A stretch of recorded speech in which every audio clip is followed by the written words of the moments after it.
इस्लाम इस्लाह की तालीम देता है, किसी की तौहीन करने की तालीम नहीं देता।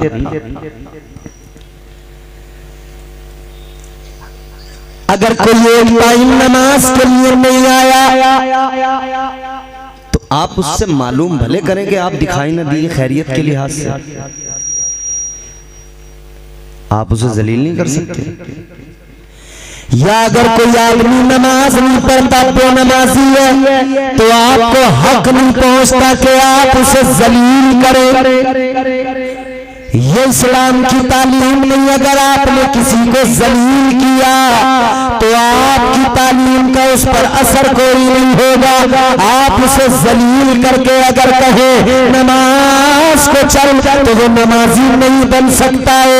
इस्लाम कहता है प्यार से समझाओ, मोहब्बत से बताओ, अल्लाह का खौफ उसको दिलाओ, उसे जन्नत के बारे में बताओ, उसे दोज़ख का डर बताओ, फिर वो खुद ब खुद नमाजी बनेगा। ऐ लोगों, इस्लाम हरगिज़ किसी की तौहीन की इजाजत नहीं देता।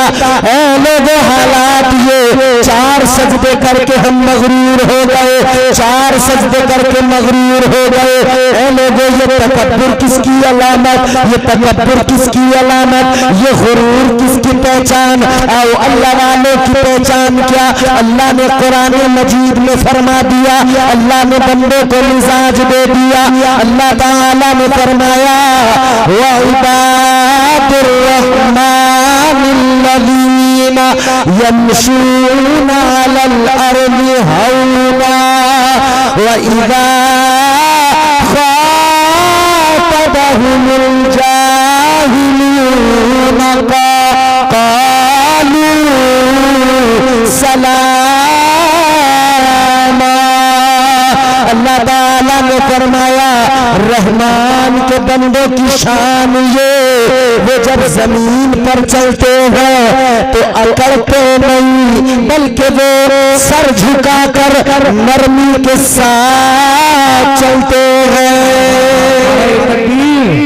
नारे तकबीर, नारे रिसालत, नारे रिसालत, मसलके आला हजरत, फैजाने आला हजरत, फैजाने ताजुल शरिया, नारे तकबीर, नारे रिसालत। वाह वाह वाह, सुभान अल्लाह, सुभान अल्लाह।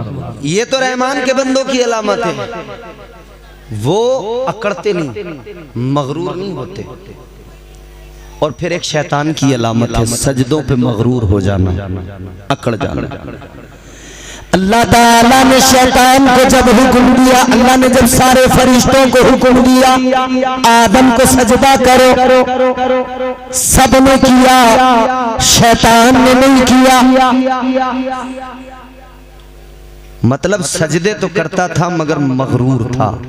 तो अल्लाह ने क्या बना दिया?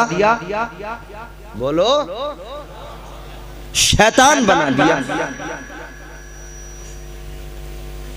अल्लाह ने शैतान बना दिया।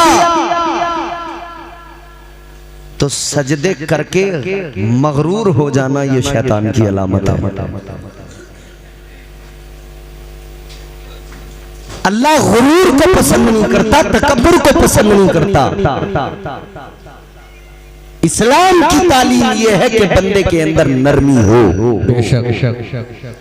इस्लाम की तालीम यह है कि जब आपस में एक दूसरे से मिलो तो एक दूसरे को सलाम करो ताकि तुम्हारे दिलों में एक दूसरे के लिए मोहब्बत पैदा हो। मगर कहाँ है मोहब्बत? भाई को भाई से नहीं है। जब तक शादियां नहीं हुई तब तक तो मोहब्बत थी, शादियां होते ही मोहब्बत का परिंदा उड़ गया। क्यों? हमारे यहाँ एक पंचायत हो रही थी, घर में रोजाना की लड़ाई थी, एक पंचायत हो रही थी। तो लड़के के बाप कह रहे थे कि ये अपनी बीवी के कहने में रहता है, इसलिए बिगाड़ है घर में सारा। बार बार वो जोर दे रहे थे ये अपनी बीवी के कहने में है, अपनी बीवी की बात मानता है, अपनी बीवी के कहने में है। तो एक समझदार आदमी बैठे थे, वो कहने लगे तुम भी तो अपनी बीवी के चक्कर में हो, तुम भी तो उसके कहने में हो जो तुमने पंचायत जोड़ ली ना, तो तुम अपने घर में अपने बेटे को प्यार से समझा के मामला हल कर लेते। जब तक औरतें नहीं आती हैं मामलात में गड़बड़ी नहीं आती। और जैसे ही शादी हुई बस फिर वो अच्छा हमारे यहाँ माँ बाप परेशान है, माएँ कह रही हैं अल्लाह हमने 25 साल पाला परवरिश की, लंबा चौड़ा पहलवान बन गया, 25 साल में हमने 25 साल तक परवरिश करके वो कुछ नहीं सिखा पाए, हम पढ़ा नहीं पाए। बोले ये जो आई है 4 दिन से इसने पता नहीं कितना पढ़ा दिया, कितना समझा दिया। मोहब्बतें खत्म होती जा रही हैं, भाई भाई से लड़ने लगा, बाप बेटों में नहीं बनने। एक नई उम्र का एक लड़का, उसके अब्बा हमसे शिकायत करने लगे, कहने लगे 1.5 साल हो गया बात ही नहीं करता हमसे। मैंने कहा क्यों? बोले साहब ये घर में हमारे बाप पैदा हुआ है। और सैयद साहब ये बात सच है, औलादे पैदा ना हो रही हैं, बाप पैदा हो रहे हैं घरों में। 1.5 साल से नहीं बोलता, क्यों नहीं बोलता कि साहब पता नहीं क्यों नहीं बोलता, ज्यादा बड़ा अंग्रेज बने, हमें तो जाहिल समझे। मोहब्बतें खत्म। इस्लाम मोहब्बत की तालीम देता, नरमी सिखाता है। इस्लाम अकड़ना नहीं सिखाता, गुरूर करना नहीं सिखाता।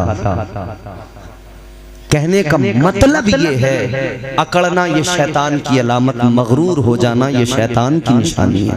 शैतान खुला दुश्मन है, शैतान से पहले कोई शैतान नहीं था, वही पहला बना, वही सबको बहकारा है। अल्लाह ने उसे निकाला, मरदूद बनाया। परवरदिगारे आलम ने फरमाया काला फखरुज मिनहा फइन्नका रजीम व इन्ना अलैका लानती इला यौमिद्दीन। अल्लाह ने फरमाया दफा हो जा, निकल जा मेरी बारगाह से। अल्लाह ने फरमाया तुझे कयामत तक के लिए लानती बनाया गया है। अल्लाह अकबर। शैतान निकला, मगर जाने से पहले कहता है या अल्लाह जा तो रहा हूँ मगर ज्यादा दूर नहीं जाऊंगा। अल्लाह ने फरमाया कहाँ जाएगा? कहने लगा मौला जा तो रहा हूँ, ज्यादा दूर नहीं जाऊंगा। कुरान वजाहत पेश करता है, शैतान ने कहा लअक़उदन्न लहुम सिरातकल मुस्तक़ीम। अल्लाह का कलाम कहता है, शैतान कहने लगा या अल्लाह ज्यादा दूर नहीं जाऊंगा, सिराते मुस्तकीम पर बैठ जाऊंगा। वो रास्ता जो तेरी तरफ आता है, वो रास्ता जो नमाजों का रास्ता, वो रास्ता जो इबादतों का रास्ता, वो रास्ता जो बंदगी का रास्ता, वो रास्ता जो अल्लाह को मनाने का रास्ता, वो रास्ता जो रब को राजी करने का रास्ता। शैतान कहने लगा तेरे बंदों को बहकाऊंगा, तेरे बंदों को गुमराह करूंगा, तेरे बंदों को रात दिन बहकाऊंगा। अजीजों मेरी बात गौर से सुनना और ये भी समझने की कोशिश करना। अल्लाह ने ये भी बताया शैतान तेरा खुला दुश्मन है, और अल्लाह ताला ने ये भी बता दिया कि तेरा रब तुझसे प्यार कितना करता है, तेरा रब तुझसे मोहब्बत कितनी करता है। गाजीपुर वाले, अतराफ वाले इधर उधर क्या देखते, इधर उधर क्या मुंह उठा के देखते? जब भी देखा करो अपने रब की तरफ देखा करो। जब मुश्किलों में फंस जाओ अपने अल्लाह को याद किया करो। जब परेशानियां आ जाए अपने मौला को याद किया करो। और मुसलमान की शान तो ये आसानी हो या परेशानी हो, वो हर हाल में अपने अल्लाह से मदद मांगता है और अल्लाह को याद करता है। नारे रिसालत, नारे रिसालत, मसलके आला हजरत, मसलके आला हजरत, फैजाने आला हजरत, फैजाने औलिया इकराम। नारे तकबीर, नारे रिसालत। वाह वाह सुभान अल्लाह, सुभान अल्लाह। बात जरा जल्दी से सुनिए मेरी। शैतान कहता है बहकाऊंगा, और ऐसे नहीं कहा उसने, खुला दुश्मन अल्लाह ने जो फरमाया तो ऐसे नहीं, खुला दुश्मन है, कसम खा के कहा उसने। कहने लगा काला फबिइज्जतिका लउग़वियन्नहुम अजमईन। कहने लगा या अल्लाह तेरी इज्जत की कसम, तेरे बंदों को जरूर बहकाऊंगा। कसम खा के कहा उसने, तो वो तो अपना काम करेगा। अल्लाह ने फरमाया कैसे बहकाएगा? कहने लगा या अल्लाह चारों तरफ से, सामने से आऊंगा, दाईं जानिब से आऊंगा, बाईं जानिब से आऊंगा, पीछे से भी वार करूंगा। कहता चारों तरफ से बहकाऊंगा। कितनी तरफ से? जोर से बताओ कितनी? जब शैतान ने कहा ना या अल्लाह तेरे बंदों को चारों तरफ से बहकाऊंगा, तो अल्लाह ने फरमाया तूने 4 समतों को चुन लिया, आगे की, पीछे से, दाएं बाएं 4 समतें तूने चुन ली। अल्लाह फरमाता तूने 2 छोड़ दी, तो चल 4 तेरी 2 मेरी। अल्लाह फरमाता तूने नीचे वाली समत को छोड़ दिया, तूने ऊपर वाली समत को छोड़ दिया। अल्लाह ने फरमाया 4 तेरी 2 मेरी। अल्लाह ने फरमाया तू 4 तरफ से बहकाएगा, मैं 2 तरफ से कर्म करूंगा। जब तू चारों तरफ से बहकाएगा, पहले तो जो मेरा बंदा मुझ पर यकीन एतमाद रखने वाला, मजबूत ईमान वाला, नेक अमल वाला होगा, नहीं फंसेगा, नहीं बहकेगा। और अगर तूने बहका भी लिया तो उसकी जिंदगी में एक दिन आएगा जब उसे अपने गुनाहों को एहसास नदामत बेदार होगा, वो नादिम होगा, वो फिर मेरी बारगाह में आएगा, वो शर्मिंदा होके आएगा, आकर कहेगा मौला माफ कर दे, गुनाह कर लिए। उसकी आंखों में तो आंसू होंगे, वो आकर अल्लाह की बारगाह में रोएगा, कहेगा मौला जुर्म कर लिए बख्श दे, माफ कर दे। अल्लाह फरमाता है फिर मैं 2 तरफ से कर्म करूंगा। मेरा बंदा आएगा, यूं हाथ उठाएगा ऊपर को, तो मैं ऊपर से कर्म करूंगा, अपने बंदे के सारे गुनाहों को माफ फरमा दूंगा। बेशक बेशक सुभान अल्लाह। तू आ तो सही, हाथ फैला तो सही, तू मांग तो सही, उसकी रहमतें तो इंतजार कर रही हैं, तुझे फुर्सत नहीं मिल रही। तुझे 10 मिनट नमाज को फुर्सत नहीं, तू रात को बिस्तर पे लेट के 4 घंटे की मूवी देख लेता है मोबाइल में। ईशा की नमाज तुझ पर गिरा गुजरती है, मगर 3 घंटे की मूवी तुझ पर भारी नहीं पड़ती। और ये नौजवान तबका बैठा है, अब तो नौजवानों से लेके बुजुर्गों तक, बुढ़ों तक सबके हाथ में मोबाइल है। एक गांव में हम इमामत करते थे, ताहिर भाई, एक गांव में हम इमामत करते थे, गौर से सुनियो मेरी बात। एक गांव में हम इमामत करते थे, तो हमने वो साहब बड़ा मोबाइल ले लिया, दुनिया ले रही थी, हमने ले लिया। एक बुड्ढे ने नमाज पढ़नी छोड़ दी। मैंने कहा क्यों छोड़ी? बोले इमाम साहब इतना बड़ा मोबाइल रख रहे हो, तुम्हारे पीछे नमाज कैसे हो जाएगी? मैंने कहा अच्छा। तो उन दिनों तो उसने खूब बगावत करी। अभी कुछ महीनों पहले मैं उस गांव में प्रोग्राम में गया था, तो मैं जो गुजर रहा था गाड़ी में, मैंने देखा चौपाल पे बुड्ढा बैठा हुआ इतने बड़े मोबाइल में फिल्म देख रहा, वही वाला जिसने मेरे पीछे नमाज पढ़नी छोड़ी थी।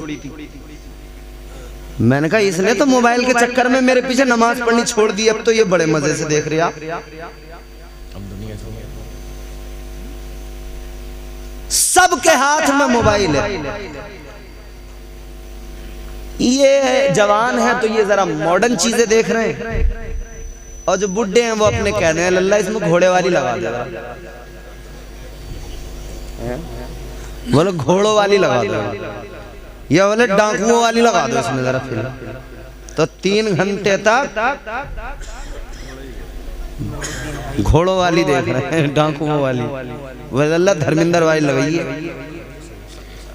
है।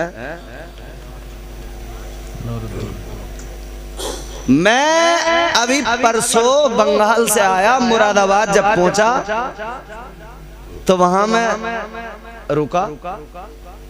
वो छोटा सा आशियाना मेरा भी हुआ। तो एक हमारे अजीज दोस्त मिले, बातें हो रही थी। वो कहने लगे यार मैं आपके इंतजार में था। मैंने कहा क्यों? बोले कुछ दिखाना था। मैंने कहा दिखाओ। उन्होंने 4-6 वीडियो डाउनलोड करके रखी थी मोबाइल में। कह रहे दिखाना ये चाहता हूँ कि हम, बोले आप मौलाना तकरीर करते हो, नौजवानों को कहते रहते हो नौजवान यूं, नौजवान रील देख रहे हैं, नौजवान रील। बोले जरा देखियो। तो उन्होंने दिखाया तो बुढ़े बुढ़िए सब रीलें बना रहे हैं। एक बुढ़े की इतनी लंबी दाढ़ी है और एक बुढ़िया, उसकी दांतों की बत्ती भी हिल रही है, मगर दोनों नाच रहे हैं। अरे दांतों की बत्ती हिल रही है मगर बुढ़िया यूं कर रही है, लाल दुपट्टा।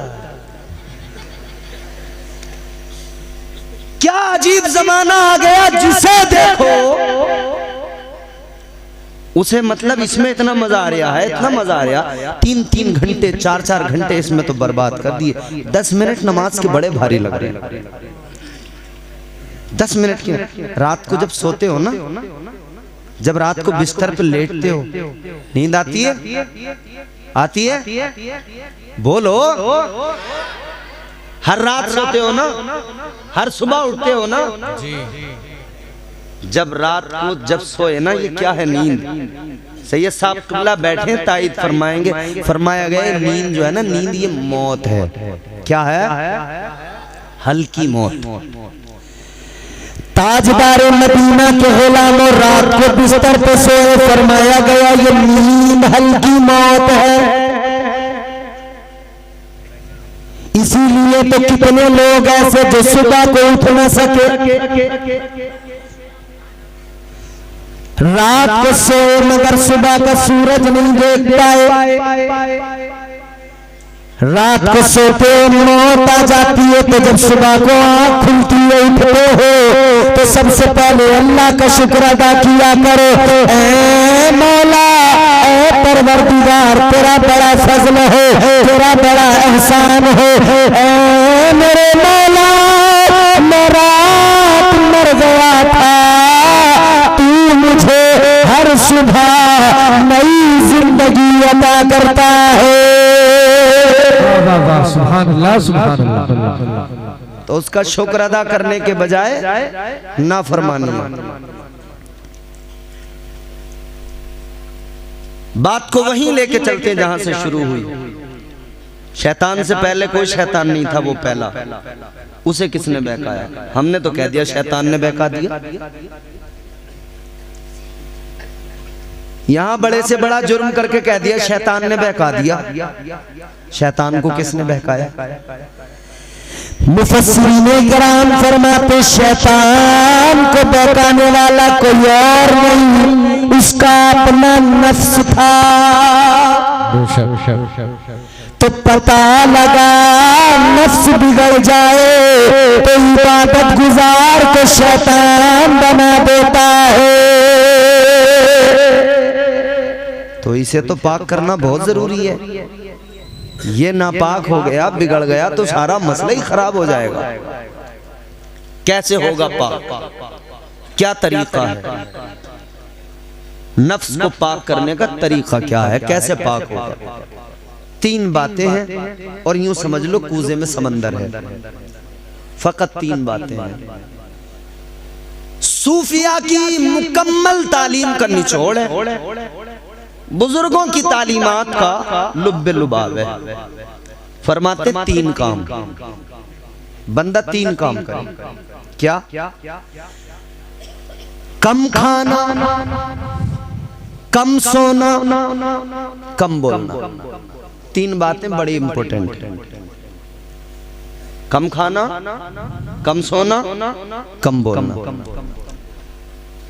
ज्यादा खाएगा सुस्ती पैदा होगी, नमाज को जाने को दिल ही नहीं करेगा, फिर तो बिस्तर चाहिए, फिर सांस थोड़ी सीधे शादी में जब खा लें ना, तह पे तह लगा के जब यहाँ तक भर लें, तो फिर दिक्कत क्या आई साहब ज्यादा खाने में? अब डाइजेशन का मसला बन गया, या कई बार फूड पॉइजनिंग। अब भाग रहे हैं डॉक्टर साहब के पास, डॉक्टर साहब बड़ा मामला खराब है यार, वो सांस ना रहे सीधे, बड़ा मामला खराब है।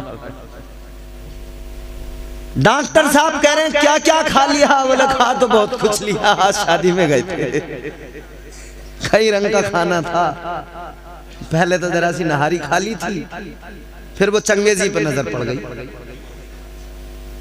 नजर पड़ती गई, तह पे तह लगती रही, यहां तक भर गया मामला। अब औखते फिर रहे हैं।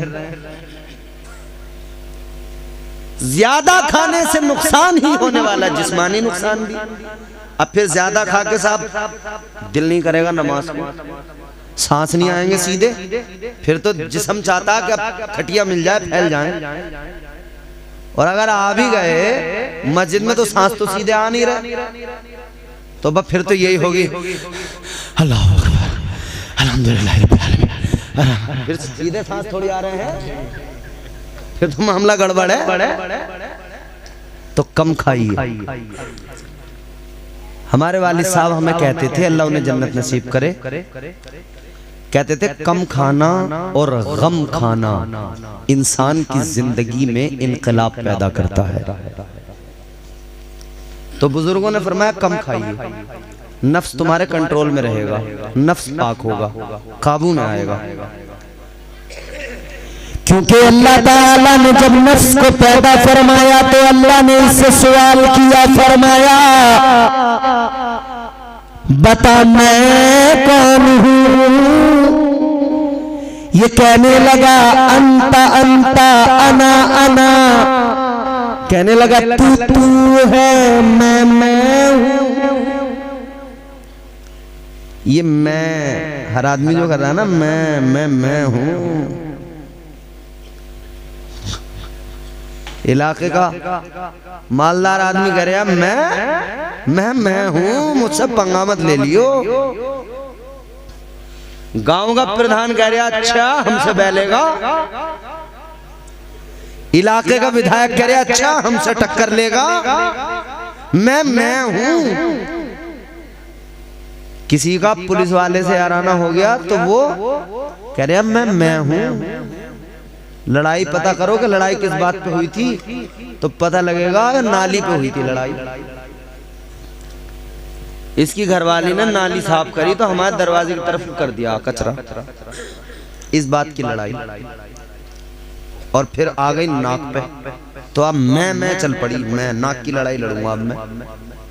ये मुसलमान जो कौम है ना, ये नाक की लड़ाइयों में बर्बाद है, ये अनानियत के चक्कर में पीछे हो गई। वरना कोई दुनिया में पैदा हुआ है जो मुसलमान के साथ आंखें मिला सके? किसी माँ ने पैदा किया है ऐसा?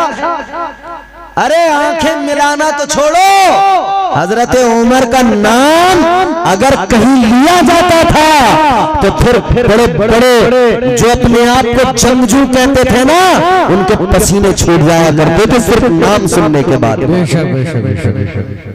ये मुसलमान की तारीख है, मुसलमान की शान है। मगर नाक की लड़ाइयां आपस में लड़ी जा रही हैं, एक दूसरे से लड़ रहे हैं, खानदान लड़ रहे हैं, मोहल्ले लड़ रहे हैं, एक गांव पार्टियां चार, झगड़े के कभी भी इम्कानात लगे रहते हैं कि झगड़ा हो सकता है। बात को जल्दी से मैं अनानियत नहीं, अल्लाह को पसंद नहीं। याद रखना तू किसी और से न हारेगा। अच्छा लगे तो आप बोल देना, अच्छा न लगे तुम्हारी मर्जी। तुम अपनी जेब अपनी दाद में रखना, अपनी दाद अपनी जेब में रखना। हम कल दूसरी जगह सुनाएंगे, वहां वाले लोग हमें दे देंगे दाद, वो कह देंगे सुभान अल्लाह। तू किसी और से न हारेगा, तुझको तेरा गुरूर मारेगा।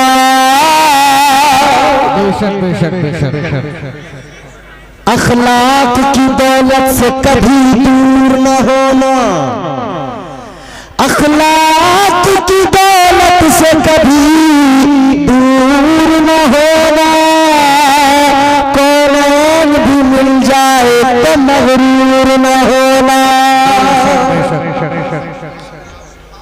तकब्बुर अल्लाह को पसंद है।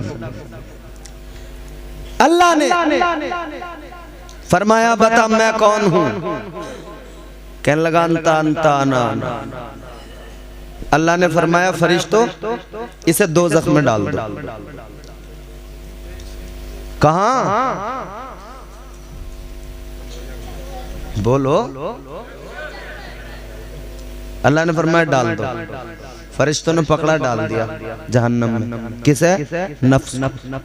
कितने दिन? 2-4 दिन नहीं, 8-10 दिन नहीं। जल्दी खत्म करने वाला हूं बात, बहुत गौर से सुन लो। साल 2 साल भी नहीं, 10-20 साल भी नहीं। सूफिया फरमाते 300 साल तक दोज़ख में रखा गया, और बाद सूफिया ने फरमाया 1000 साल तक। चलो अगर 300 भी मान ले तो कितने होते हैं 300 साल? जमाने इधर से उधर हो जाते हैं। 60 साल में आदमी निकल जाता है इधर, तो 60 साल की जिंदगी पे इतराने वाले, 70 साल पे इतराने वाले नाक की लड़ाइयां छोड़ दे। अल्लाह ने नफ्स को 300 साल दोज़ख में रखा, अज़ाब दिया, 300 साल के बाद में निकाला। फिर अल्लाह ने फरमाया बता मैं कौन हूँ, कहने लगा अंता अंता अना अना, कहने लगा तू है मैं हूँ। लोगों जरा सोचो 300 साल का अज़ाब था, मगर इस पर फर्क नहीं पड़ा, इसका जवाब वही रहा। अब तो तुम्हें समझ लेना चाहिए कितना खतरनाक होता, कितना जिद्दी होता नफ्स। अल्लाह ने फिर फरिश्तों को फरमाया दोज़ख में डाल दो। फिर पकड़ा, फिर डाल दिया, फिर 300 साल। 300 साल बाद में फिर निकाला। फिर अल्लाह ने फरमाया बता मैं कौन हूँ, कहने लगा अंता अंता अना अना। फिर इसका जवाब नहीं बदला, फिर वही जवाब था तू है, मैं हूँ। फरिश्ते बोले या अल्लाह 3 बार सवाल कर लिया, इसका जवाब नहीं बदलता, क्या करें? फिर दोज़ख में डाले। अल्लाह ताला ने फरमाया फरिश्तों अब दोज़ख में मत डालो। फरिश्तों दोज़ख में मत डालो, क्या करें? अल्लाह ने फरमाया फरिश्तों एक काम करो, इस पर भूख का बोझ डाल दो, इस पर सजदों का बोझ डाल दो। फिर वही किया गया, नफ्स के ऊपर भूख का बोझ डाला गया, नफ्स के ऊपर सजदों का बोझ डाला गया। जब नफ्स पर ये बोझ आया तो फिर अल्लाह ने फरमाया बता मैं कौन हूँ।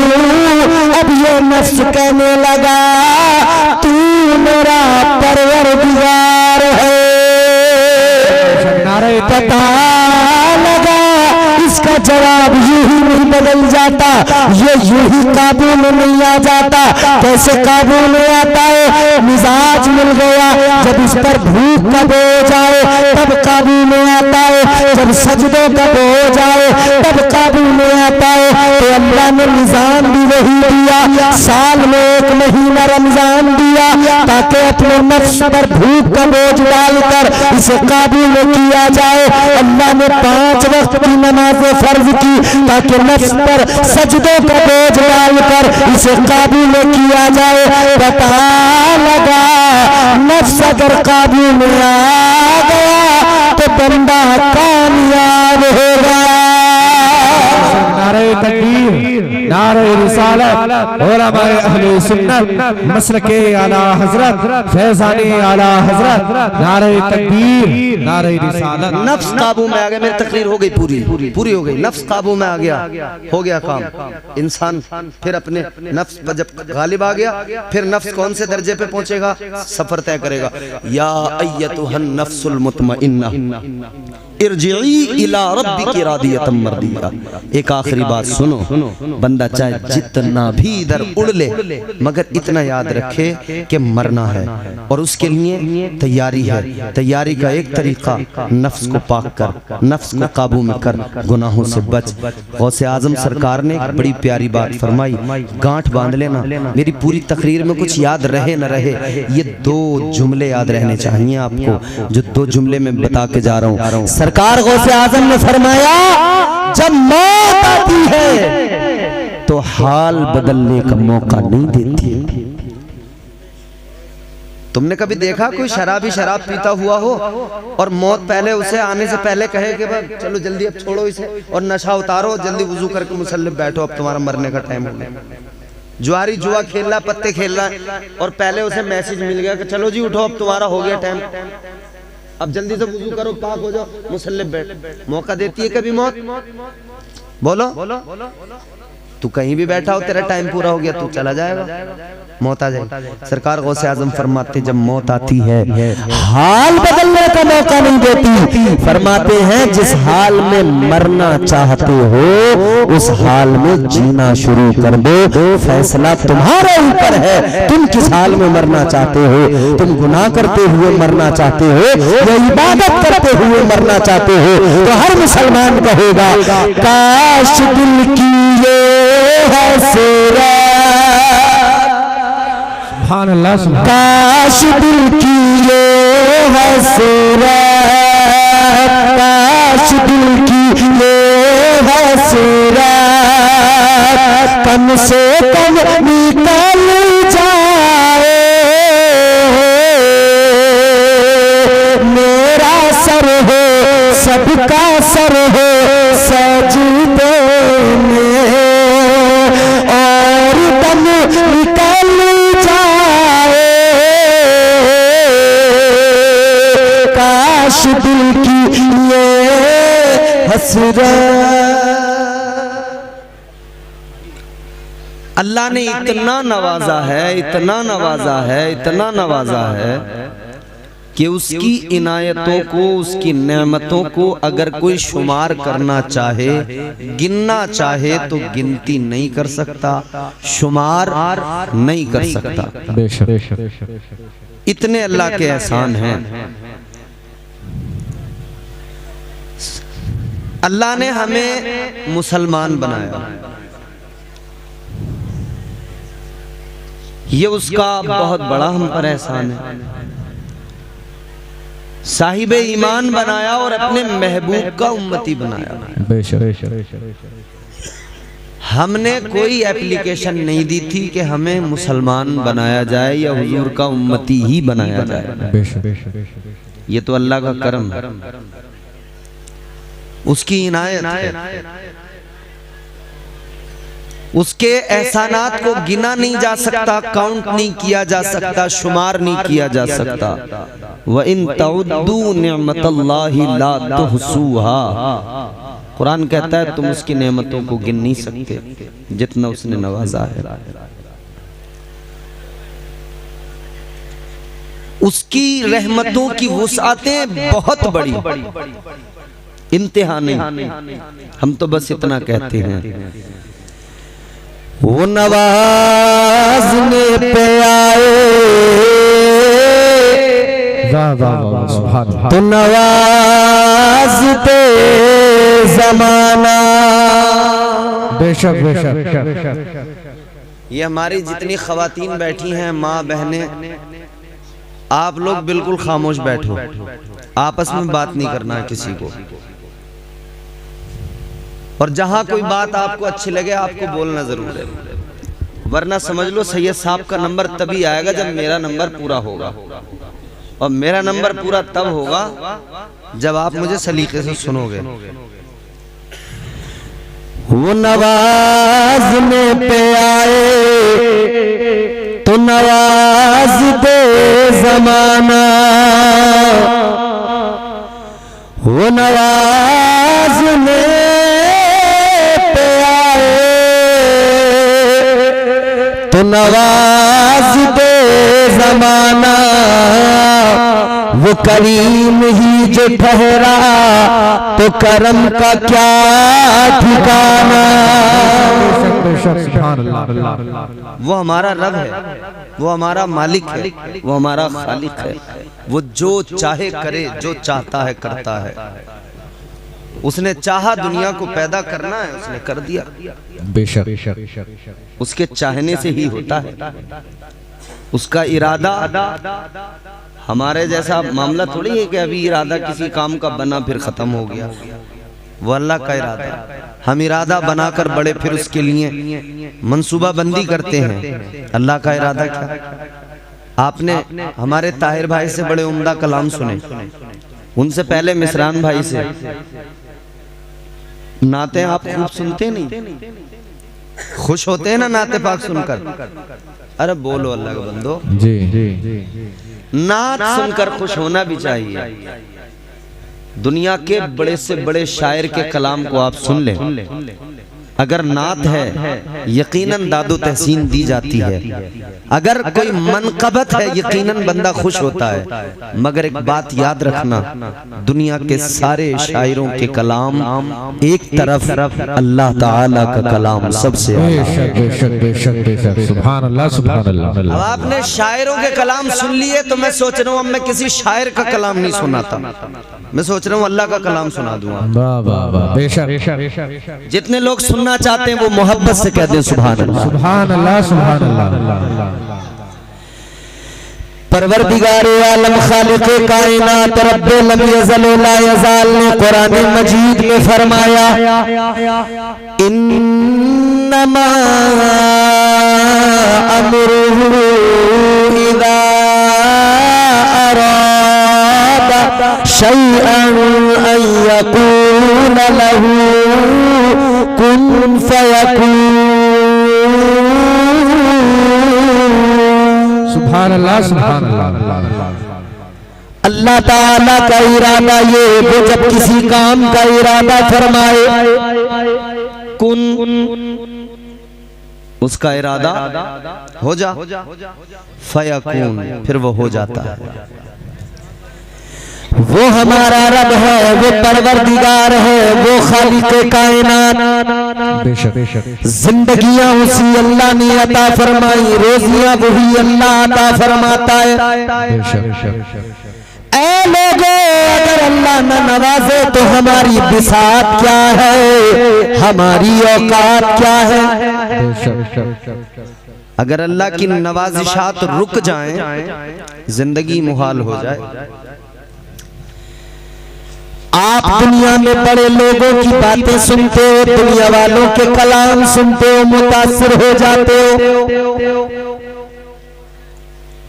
आपने किसी इंसान की बात सुनी, कहने लगे ये बड़ा अच्छा, ये बड़ा सच्चा आदमी है।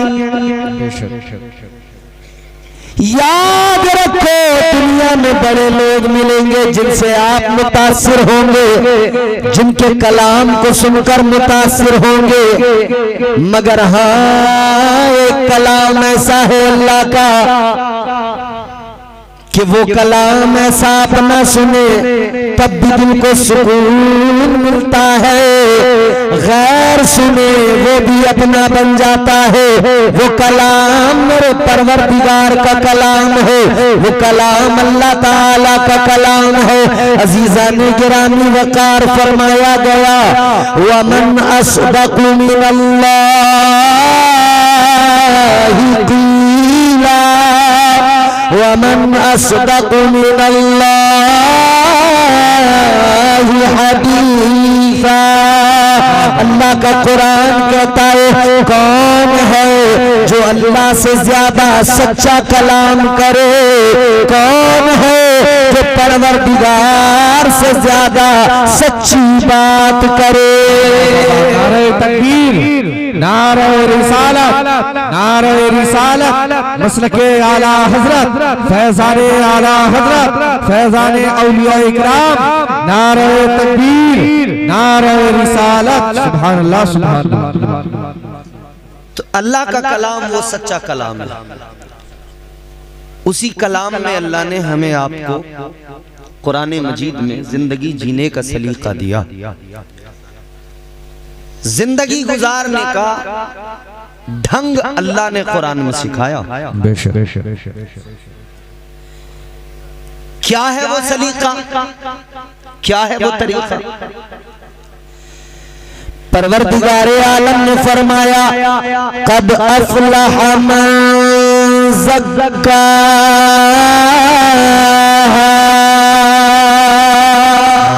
सुभान अल्लाह, सुभान अल्लाह।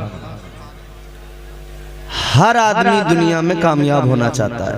हंसने वालों, तुम भी दुनिया में कामयाब होना चाहते हो तो हंसो मत, कामयाबी का नुस्खा सीखो।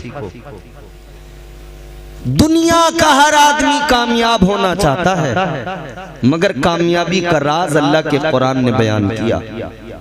कौन कामयाब होगा, कैसे कामयाब होगा? क्या कोई कारोबार करके, फकत कारोबार करके कामयाब हो जाएगा? क्या कोई जमीन लिखवा के कामयाब हो जाएगा? मुरादाबाद या कुंडरकी के अंदर महंगे प्लॉट खरीद कर क्या कोई कामयाब हो जाएगा? जाहिर है दुनिया में तो लोग यही सोचते हैं कि उसने 10 बीघे लिखा ली, बड़ा कामयाब आदमी है। जी। उसने प्लॉट ले लिया फलां जगह पर, बड़ा कामयाब आदमी है। कुरान ने इसे कामयाबी माना ही नहीं। कुरान कहता कामयाबी ये नहीं है। अगर तुम कामयाब होना चाहते हो तो कुरान कहता है तुम्हें एक सबसे अहम काम करना पड़ेगा। वो काम क्या है? अल्लाह ताला ने फरमाया, अगर कामयाब होना चाहते हो तो कलाम पाक सुनो, अल्लाह के कलाम को पढ़ो, उसको समझने की कोशिश करो। अल्लाह ताला ने फरमाया, कद अफलह मन ज़क्का, फरमाया वो कामयाब हो गया जिसने अपने नफ्स को पाक कर लिया।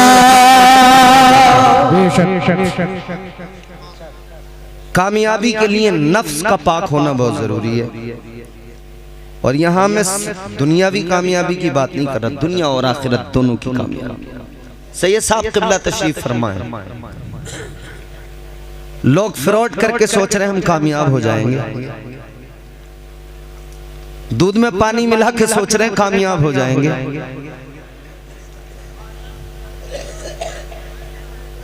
आदमी जिस फील्ड के अंदर है उस फील्ड में घपले घोटाले कर रहा है, सोच रहा है मैं कामयाब हो जाऊंगा। याद रखना मेरे अजीजों, इन घपलों से घोटालों से कामयाबी नहीं मिलेगी, बल्कि ये तो तुम्हारे लिए ऐसी मुसीबत बनेंगे, हिसाब देते नहीं बन पड़ेगा। अल्लाह की अदालत में पहुंचना है, ये जरूर याद रखना। दुनिया की अदालतों से लोग डरते हैं। अभी हमारे यहाँ एक निचली अदालत ने एक फैसला हमारे यहाँ एक आदमी को सुनाया, उसे जिला बदर कर दिया। कोई मुकदमे थे उस पे, जिला बदर कर दिया गया। यहां छोटी छोटी अदालतें जिला बदर कर देती हैं, तो क्या होगा? अब जिला छोड़ के जाना पड़ेगा। वहां की जमीन, वहां का मकान, वहां की पहचान, वहां की शनाख्त, अपना तशख्खुस सब खत्म एक झटके में। जिला बदर हो गए साहब, अब दूसरी जगह कहीं जाके अपना आशियाना बनाना पड़ेगा, फिर से नई पहचान, फिर अपना कारोबार सेट करेगा आदमी, फिर अपनी पहचान बनाएगा। ये दुनिया भी हमें समझाती है अगर हम समझना चाहें तो। ऐ गाजीपुर और अतराफ के सुन्नी जन्नती मुसलमानों, दुनिया के अंदर अगर कोई जुर्म करे उसे अदालतें जिला बदर कर दे, यानी सब कुछ खत्म, तो कभी सोच कर देखो अल्लाह की अदालत कितनी बड़ी अदालत। अगर वहां पर जुर्म खुले और अल्लाह ने फैसला सुना दिया तो वहां जिला बदर नहीं, वहां जन्नत बदर किया जाएगा। जन्नत से तुम्हारा कोई ताल्लुक नहीं, दोज़ख में फेंक दो। याद रखो अजीजान गिरामी वकार, सबसे पहले जरूरत है नफ्स को पाक करने की। हम तो यहाँ गुनाह करते शैतान के खाते में डाल रहे हैं कि साहब शैतान ने बहका दिया। नमाज नहीं पढ़ी तो सीधा के साथ शैतान ने बहका दिया।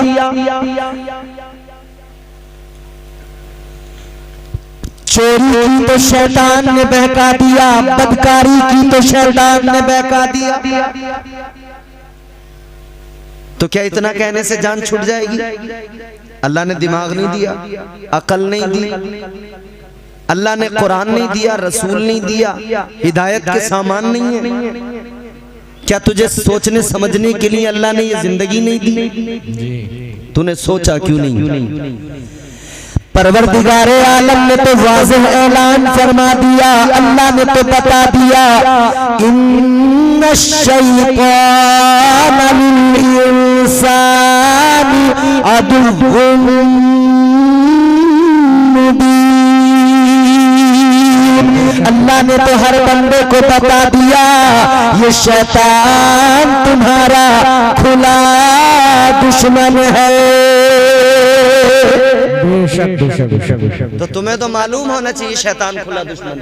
थोड़ी सी आवाज बढ़ा दो भाई साहब, बहुत अच्छा माइक आपका, हल्का सा इसमें डिले दे देना। शैतान तो खुला दुश्मन है। अल्लाह ने जब बता दिया शैतान तेरा खुला दुश्मन है, तो तू क्यों नहीं बचा इससे? इतना कहने से काम नहीं चलने वाला कि शैतान ने बहका दिया।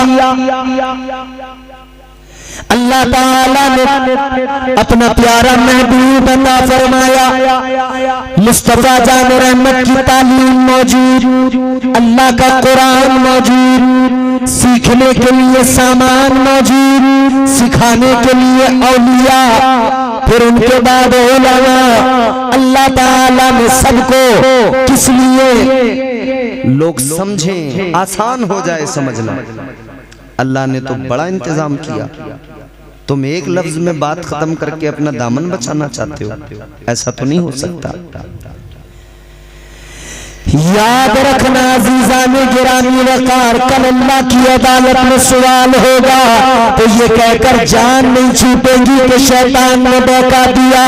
अल्लाह फरमाएगा वो तो था ही तेरा खुला दुश्मन। तेरे पड़ोस में अगर तेरा किसी से झगड़ा हो जाए, तू कहता है मेरा दुश्मन है, मैं अपने दुश्मन को याद रखता हूं। कैसा अजीब मामला है। यहाँ तू कहता है मैं अपने दुश्मन को नहीं भूलता, याद रखता हूँ, तो शैतान तेरा खुला दुश्मन कैसे भूल गया, कैसे तुझे याद नहीं? ये मुझे गुनाहों के रास्तों पे लेके जा रहा है। तू क्यों जा रहा? वजह तो सिर्फ इतना कहने से जान नहीं छूटेगी। और एक बात और अहम सुने, रमजान में रोजा न रखने वाला क्या कहेगा? उन दिनों तो शैतान कैद होता है,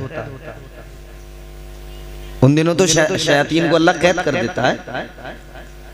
फिर उस वक्त में क्या कहेंगे? शैतान ने बहका दिया, वो तो खुद कैद है। फिर उन दिनों कौन बहकाता है? अच्छा, हमने तो गुनाह करके कह दिया शैतान ने बहका दिया, ना फरमानी की तो कह दिया शैतान ने बहका दिया। तो तो शैतान से पहले तो कोई शैतान नहीं था। समझ में आ रही बात? शैतान था ना बहुत बड़ा इबादत गुजार, बहुत बड़ा नमाजी था शैतान। इतने सजदे किए उसने, इतने सजदे किए, फरमाया गया अगर उसके सजदों को रूए जमीन पर फैला दिया जाए तो जमीन पर कोई जगह बाकी न रहे। इतने सजदे शैतान ने किए। यहाँ तो 4 सजदों में हालत ये है, मियां बेनमाजी को तो इतनी हिकारत से देख रहे हैं, 4 सजदे करके। इस्लाम